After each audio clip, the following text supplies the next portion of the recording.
Howdy, folks. Keywii here, and welcome back to Steins Gate, the home of the gun. We were in the middle of a very serious, and very involved moment, and then we hit 20 minutes, and I'm like, cliffhanger, dog.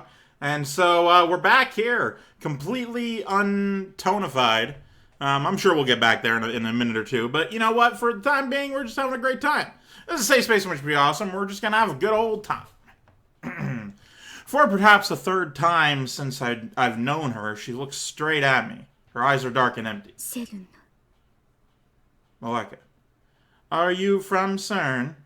Are from CERN. Concerned. CERN. M4! M4. The dark-skinned man speaks up. Is he addressing Moeka? 口を慎め Watch your tongue. Moeka hangs her head again. In my head, I replay the words she just spoke. CERN. They're from CERN? Why CERN? Of course, who else could it be? Come with us, now. Moeka raises her voice in frustration. If you continue to resist, I'll have to resort to extreme measures. Moeka slowly raises her gun. She points the muzzle at... Alright. I was interested and concerned for a second there, but... CERN. Ah! Mayuri. My whole body instantly goes cold. Sheena Mayuri is not needed. Stop! Because he's like, oh shit, look at that fucking outfit. I lunge at Moeka, but the dark-skinned man is faster.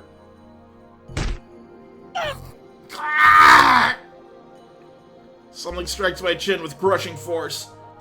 The shock numbs my entire body. Stars explode behind my eyes. I fall to my knees, powerless to stand. Everything goes dark. What happened?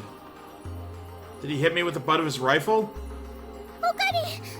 Okabe! I look up. Oh, she's crying. Mayuri's face streaked with tears is reaching out to me as if begging for help. Proceed. God damn it. It's like I hate to break up the mood, but it's like as if sometimes the inputs from my controller specific buttons just don't work anymore, and then I have to use a different button in order to reinvigorate it. It's just like, oh yeah, shit, I should do things, and it's upsetting to say the least. Over her shoulder, I see Moeka ready her gun. I can't really get the effect for that one, but... Mary, no! I try to yell stop, but my voice catches in my throat. Nothing comes out but a pitiful wheeze. Someone. Anyone. Please. Stop her. Stop Moeka. Oh, do I get a choice? Moeka's lips move. Is this becoming an interactive novel? She's mumbling something. Okay. For CERN, for FB, for CERN, for FB, etc. Her mouth opens and closes robotically. I nailed the coffin on that one. My blood curdles. No! And she's dead? A sharp, dry crack splits the air. Time slows to a crawl. Moeka pulled the trigger. Yep. Alright. Blood spurts from Mayuri's forehead. Splashes across my face, warm and wet. Her delicate, frail body falls towards me. I catch her. Her body is limp, like a puppet with no strings. Her head and arms dangle lifelessly. The smell of gunpowder fills my nose. And then the smell of blood. I will say right now, I can't really do any screams. I will do my best, but...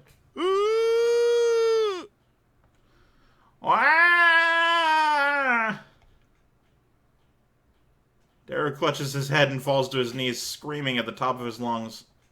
The sound jerks me back to my senses. In my arms, Mayuri takes one short, shallow breath. And then... Okabe... Mayuri. Mayuri...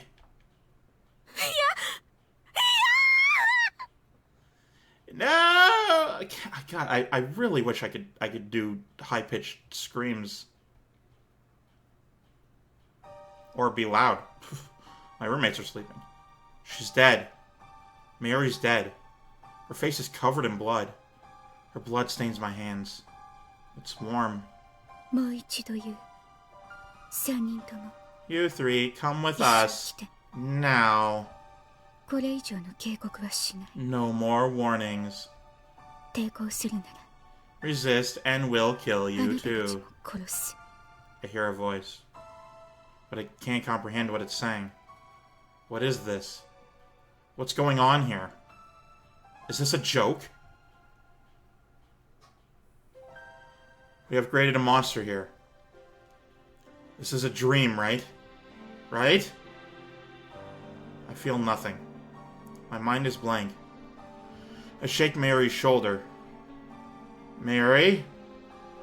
Wake up, Mayuri. I'll catch cold if you sleep here. If you're tired, you can stay overnight. Or I can take you home if you prefer. We'll ride the train back to Ikebukuro together like we used to before Daru joined, when it was just the two of us. Memories of her smile whirl through my head, 1,000 different smiles from 1,000 different occasions. If I look away, she'll disappear. She always disappears.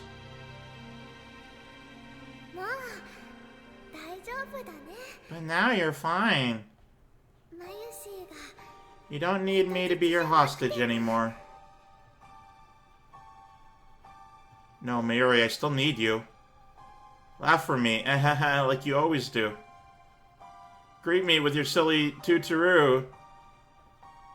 Tell me it's a lie. Tell me you're alright. Mayuri?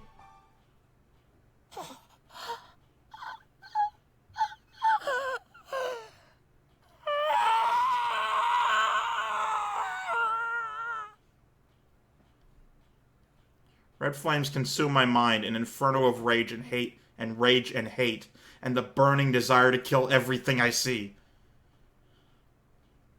I gently lay the motionless Mayuri on the floor. I stand up. And then I fling myself at Moeka. Okabe!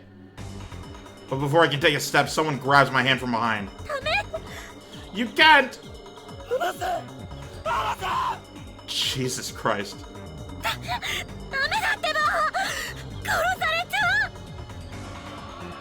Moeka's gun is aimed at my head.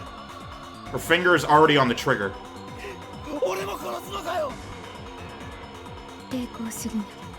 If you resist...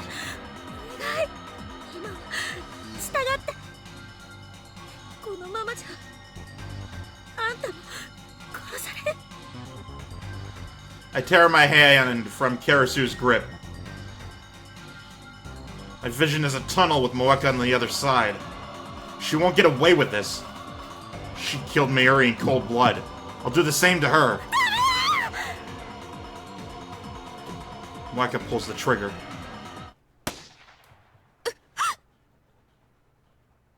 Oh, died. Sound of the shot smites upon my eardrums. I feel sharp pain on the side of my head. I nearly lose my balance again, but I'm still alive.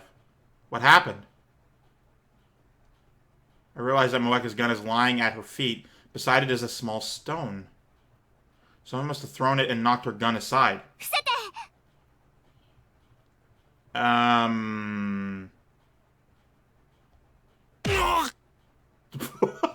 Alright, Gua.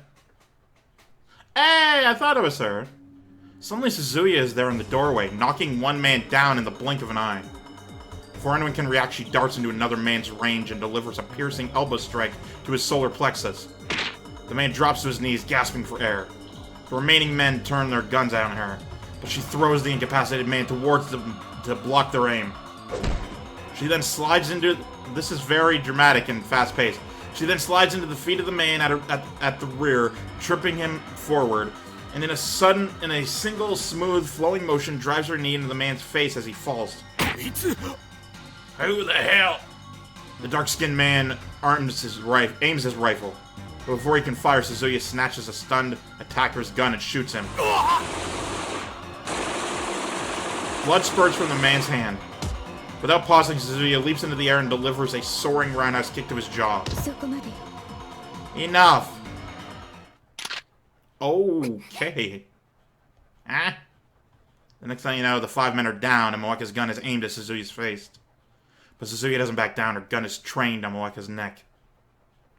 It's a standoff. Neither moves. Silence returns to the room. Who are you? 42. Suzuya reply makes no sense. She glances at me. Davey. What is she saying? Turn on. What?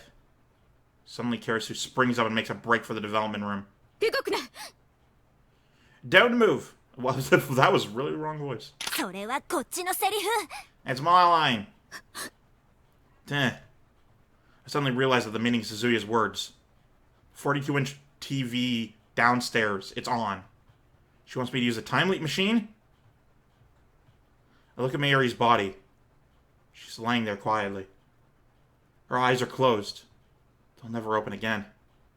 One of the men Suzuya knocked out starts to moan. If they wake up, it's all over. Suzuya looks at me again. Her eyes implore me to make my move. If I use the machine, I can avert Mayuri's death. But at the same time, I could fry my brain. Fry my brain? So what? What is there to fear? Mayuri is dead, shot in cold blood. This isn't right, and I won't accept it. Then change it. Change the past. You have the power, use it! I stagger into the development room. Karisu is about to put on the headgear. I pull it away from her. Okabe. I'm going back.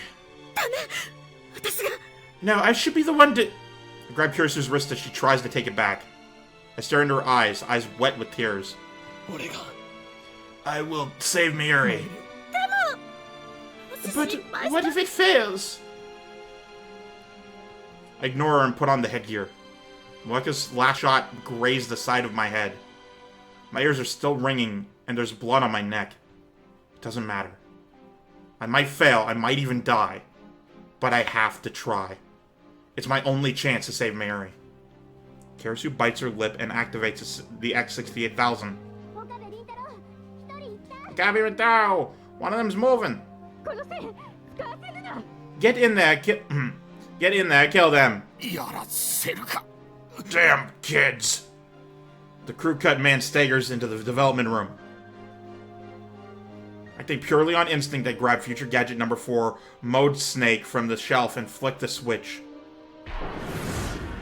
White smoke instantly fills the room, rendering it impossible to see. Kill them! Karisu is dead now.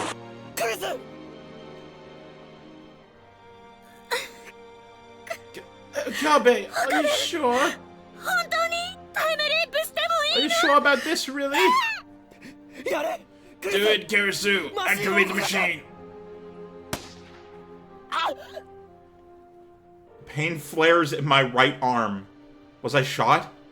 It doesn't matter. I see blue-white light shining through the smoke. The discharge is starting. The light rapidly grows brighter. The floor begins to shake. The singularity's open. I crouch down, holding the headset steady with one hand. I was gonna call the phone wave. Wait for me, Mayuri. I won't die here. I'll cross through time to save you. Leap my memories. Leap to the past.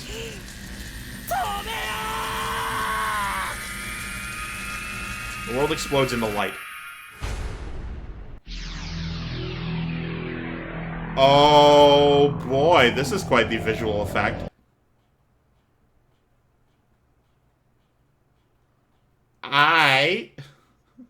This is crazy.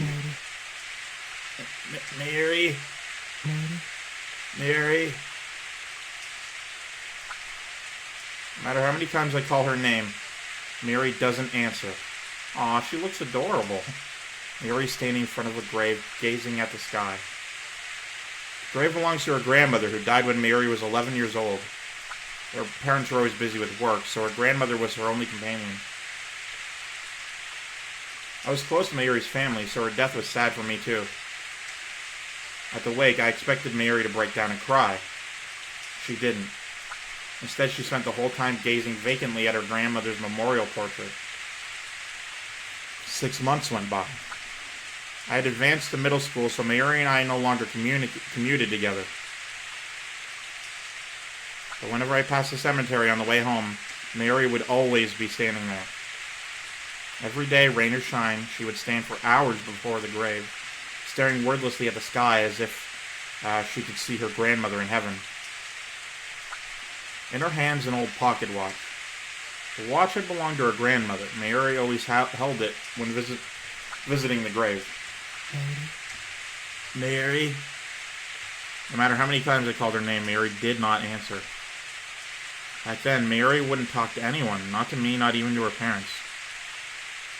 Whenever I saw her standing there, staring at the sky, I felt unease grip my heart. Her gaze was so earnest, her intention so pure that I feared some power might grant her wish and carry her off to heaven to join her beloved grandmother. And so to ensure that nothing like that happened, I made sure to stop by the cemetery every day. I would stand next to the sky-gazing Mary and call her name. Mary. But no matter how many times I'd call her, Mary wouldn't reply. The only sound in the lonely cemetery was the echo of my voice calling her name. It was raining that day, too. Mary had a light blue umbrella.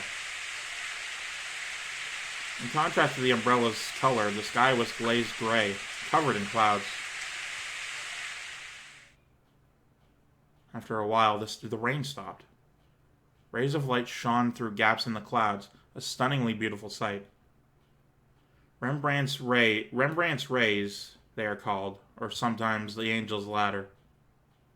Suddenly, a strong wind swept through the cemetery, caught Mary's umbrella and carried it into the sky. Mary seemed not to notice. She kept staring at the sky. And then, slowly, so very slowly, she stretched her hand out to the sky, as if to grasp the rays of light, as if her grandmother were reaching down to pull her up. And then, she lifted herself on her toes. To me, it looked as if she were floating up towards heaven. Impulsively, I grabbed Mary's outstretched hand and pulled her into my embrace. In retrospect, my fears were just a childish fantasy, but at the time, I truly believed that Mary might vanish. I won't let you go.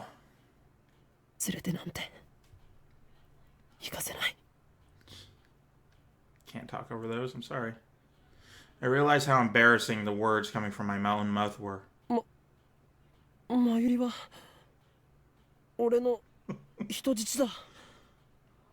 that's really cute.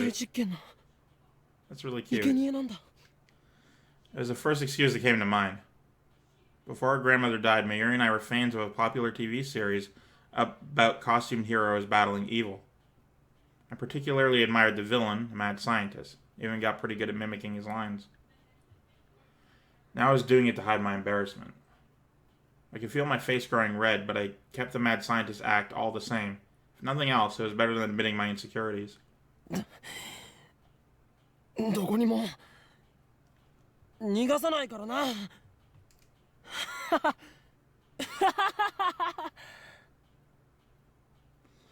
Alright, well, that'll have to be it for this one. Real crazy and somber episode today. Probably going to be emotional for the next little bit. I apologize that I'm doing this for you. I am not the person to. I'm good at being serious, but not at doing serious voice. So, thank you everyone for joining me. Of course, I'm Keywii. I'm great to you and yourself a delightful day. Goodbye.